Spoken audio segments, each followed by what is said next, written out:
Walang hanggang pasasalamat sa pamahalang panlalawigan, TESDA at iba pang ahensya ang madirinig sa 55 mga Pangasinense.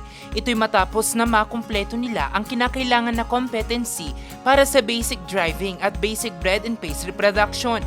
Gusto ko po matutunan ng Kanban para ma-enhance ko po yung pagdadrive. Very thankful po ako sa opportunity po na nabigay sa amin na free na po ang training with allowance coverage. Nag-enroll po ako kasi gusto kong matuto sa basic driving training po. Salamat sa pag-sponsor ni Provincial Governor Ramon Gico Duterte. Hindi po talaga kami.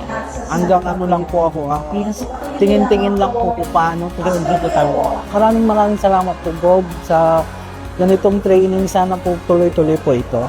Ang basic driving at basic bread and pastry production, bahagi ng Employability Enhancement Program ng PESO, katuwang ang TESDA Pangasinan.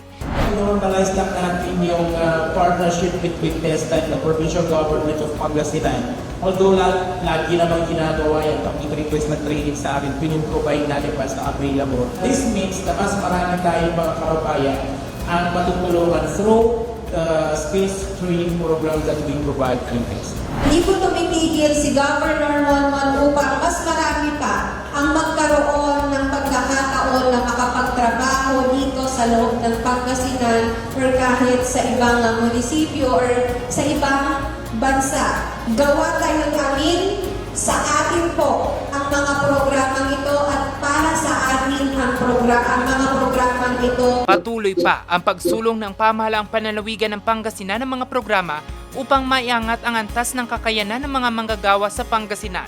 Kaakibat ang pag-asang makakaahon din sila sa hirap ng buhay.